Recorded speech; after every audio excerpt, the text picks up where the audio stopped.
Fantastic, yeah. So I'm just going to introduce this, which is one of the new themes to the BRC field, and then Amy Taylor is going to present some of the specific work we've done. So we have two themes which are very intimately linked in that in one theme we're trying to improve outcomes in couples who are treated with IVF and their offspring who are conceived by IVF, and the other stream we're trying to improve pregnancy and perinatal outcomes, both in those IVF conceived pregnancies and in the way that most of us are conceived spontaneously. And I was really pleased this morning when we were asked at the SAB, what will we see in 5 years' time? And I'll give the same answer here. So for those of you who are there, you can just close your ears. I think we'll do two broad things, bold things, to go back to Russell's characterisation of what the NIHR want now in both of these themes. One will be address care issues where it's either impossible or extremely difficult to do randomised controlled trials, and use the population type approaches that you've heard about today to get best evidence there. And I'll give one example of those, and that's in the area of stillbirth, where it's incredibly rare but catastrophic and appalling and horrible. And we have the unfortunate accolade of having one of the worst stillbirth rates in high-income countries. There is a push by a group of academics to change antenatal care to use a process called customised fetal growth charts, which suggests that in the way we standardise normally on gestation age at birth or gestational age when we're doing ultrasound scan measures and sex of the fetus or baby, because we think the earlier in gestation you are, that's more physiologically rather than pathologically in general, and that the difference between males and females is physiological. The customisation suggests that amongst other characteristics, ethnicity is also physiological. So we know that there's massive differences in birth size of South Asian and African origin infants, and this approach suggests that that is physiological rather than pathological. What that group have proposed is that their method prevents stillbirth on what I would describe as fairly flimsy evidence, but with a lot of emotion around the way they have pushed that. The two areas in the UK that have not adopted this, and there are only two, have large ethnic minority groups. And it's clearly important now, as this is being pushed worldwide, to understand really what is the evidence behind that. So we've been able to, with large record linkage, and identify which units across the whole of the UK, including Scotland, England and Wales, identify that in Scotland it's rarely been taken up, whereas in England and Wales it's now the majority of units that are using this. And we've done this approach that instead of using genetic variance as our instrumental variable, we've used the difference, this natural experiment, in uptake of this particular approach. And this is off the record because this is work that's just about to be submitted, but what that shows is the rate of decline in stillbirth in Scotland, where healthcare provision is very similar and the population is very similar, is actually faster than it is in England and Wales over this period where this method has been taken up, suggesting it's probably unlikely that the customised growth charts prevent stillbirth, and possibly the opposite. At the other extreme, we're interested in smaller studies where we try to understand in pregnancy, both spontaneous and IVF pregnancy, what goes on in terms of the impact of the way women's metabolism changes. And again, to give an example, we've used the approach that George described and that Robert just described of Mendelian randomization, and looked at various maternal circulating markers in pregnancy and birth weight, and shown that glucose, higher maternal levels of glucose, the larger the baby is and the more adipose there are. That's kind of proof of concept. But what we didn't show, and we were a bit surprised about, is any relationship between the lipids and birth size. And one reason for that may be that we know a lot about how glucose crosses the placenta. It's just facilitated diffusion. So every bit higher mom's glucose is, the more the baby gets and the more insulin they produce. So we know what goes on there. We know much less about how other things, such as lipids, such as cortisol, that may be important across the placenta. And that's another important area of work that we're going to look at in the BRC in this theme. Okay. For me, and again, you've heard about this in the translational thing, so I won't labour this more, the really nice link between the IEU and the programme I have in there, where for me, epidemiology population science is underpinning basic science, and that's what's driving this BRC, feeds really nicely into what we then take forward in this BRC theme. And this slide is just showing, again, the C from the BRC, the collaborations.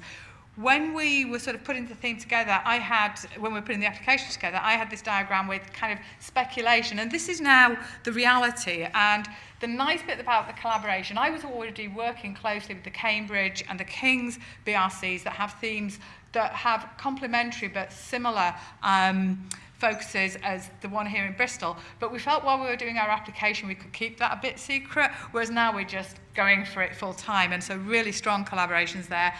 And with the cardiovascular theme, Massimo, I think, is still here. He and I are working together. George mentioned at the start this idea of generating a clinical cohort of congenital heart disease, and again with the mental health, looking at perinatal depression and mental health, which is clearly important. This is the team. This is already old. It's getting bigger and bigger. You have heard some of the fantastic PhD presentations. Most of us as theme leads, I can say this now, thought the idea was awful, thought that Hazel was being really cruel. But it was fantastic, and they've just done brilliantly. So that has been great. Thanks, Hazel. And I'm going to finish now and let Amy, who's a research fellow on the theme, tell you a little bit more about the plans we have for a cardiovascular IVF clinical cohort and some work we're doing around that.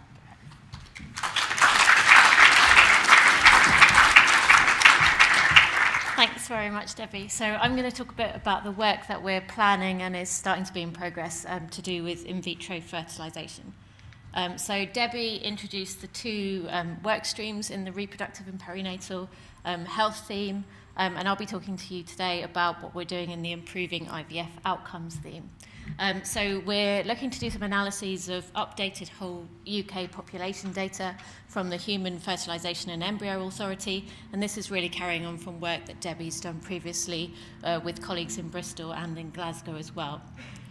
We're looking to start our own cohort of patients undergoing IVF treatment in Bristol, and we plan to analyse this data along with data from Glasgow, who have already started a clinical cohort of patients undergoing IVF treatment. So just to give you a bit of background to IVF research, so infertility is a really common problem. It affects about 1 in 7 couples in the UK. There are about 70,000 in vitro fertilisation cycles per year in the UK, and about 2% of births are as a result of IVF treatment. Live birth success is around 30%, but this does vary by both couple and treatment characteristics. So we know that maternal age is really important in determining success of IVF treatment, and also reasons for infertility as well. And lack of success of IVF treatment has considerable societal and individual economic and health costs. So it can be a huge financial burdens for couples who may have to self-fund their IVF treatment. And there's also high levels of anxiety and depression associated with both infertility. It's a stressful process undergoing IVF treatment, and then obviously if it doesn't work, that has consequences for mental health as well. So we aim to develop a clinical IVF cohort to undertake research on the prediction and causes of live birth success. But we also want to look at outcomes for couples who are successful in achieving a pregnancy from IVF. So look at pregnancy complications, perinatal outcomes, and also follow up individuals who've undergone IVF treatment and the offspring who are conceived via IVF treatment, both looking at physical and mental health outcomes. So the key objectives are to improve the accuracy of prediction of live birth success with IVF, and identify modifiable risk factors and mechanisms that might be targets for developing interventions. And we're quite interested in looking at some of the biological factors, so things like metabolomics, epigenetics, and genetic factors. And then we want to determine the associations of IVF with fetal epigenetic signals. So I think someone explained epigenetics, one of the PhD students explained it nicely earlier today, but just to repeat that, so epigenetics are changes in gene expression which aren't the result of changes in the genetic code. And one of the key mechanisms of epigenetics that we measure is DNA methylation. And then we're also interested in determining the impact of IVF treatment on maternal, partner, and offspring health outcomes. So this is our plan for our IVF cohort. The IVF cohort will be based at the Bristol Centre for Reproductive Medicine, which is based in Southmead Hospital. The aim is to recruit about 2,000 couples, although listening to Andy Ness's talk this morning, I won't include that number in the name of the study. We want to follow these couples up over the course of their IVF treatment, but we also want to follow up successful IVF pregnancies and look at outcomes in both the individuals undergoing treatment and the children conceived via IVF. So this is a bit of a plan about how we're looking to recruit people. So we're aiming to try and recruit most people before they undergo their first cycle of IVF treatment. And this would involve them answering a questionnaire about life, lifestyle and health, medical history, but also having biological samples taken, so having blood samples and urine samples to look at metabolomics. And we'd like to do this before they start IVF treatment so that they have these samples taken before they have IVF drugs administered. But in order to maximise recruitment, we'd really like to be able to recruit couples who've undergone a previous IVF cycle. So they might be in the middle of an IVF cycle and be undergoing a frozen embryo transfer, or they might be about to undergo a second or third IVF cycle as well. And we would really like to follow up couples who achieve a pregnancy as a result of IVF, so we'd also be looking to recruit individuals once they have a confirmed pregnancy from IVF, and then invite them to attend pregnancy clinics, which will follow the really great model that Ausbach is using, following up, currently they're following up the children of the 90s who are having their own pregnancies now. We'd invite them to pregnancy clinics at the University of Bristol, where they'd have questionnaires and biological samples taken. And also following this model, we'd like to see if we can collect samples at the birth of the child including cord blood and placenta as well. And then we also aim to follow up these individuals via medical records, both to look at all the treatment that they've undergone, but any health conditions that they go on to have later on in life. And then just to talk a bit about the second piece of work that we're currently starting to undertake, and this is looking at the relationship between assisted reproductive technology and offspring cardiometabolic outcomes. So there's increasing interest in the role of early life exposures in risk of disease in later life. And one of the key periods that people are interested in is that about the in utero exposure, so the environment in your mother's womb. Epigenetics is probably one of the key mechanisms that's been proposed as to how exposure in utero might lead to different risk of disease later in life. And there are several, this isn't very clear, but there's several stages during the IVF process at which these epigenetic differences may occur. So there's ovarian stimulation, which is via drugs, which may lead to epigenetic differences. Obviously, the embryos are cultured in a medium which is different to the environment in the womb. And then there is also kind of several manipulations that may occur during the IVF process, which may also lead to epigenetic differences. And there have been epigenetic differences observed in offspring conceived via assisted reproductive technology, although the evidence in human populations tends to be quite mixed and often changes can be quite small. But there's a potential that this could have longer-term effects on health outcomes. And there's been a small number of studies investigating cardiometabolic outcomes in offspring.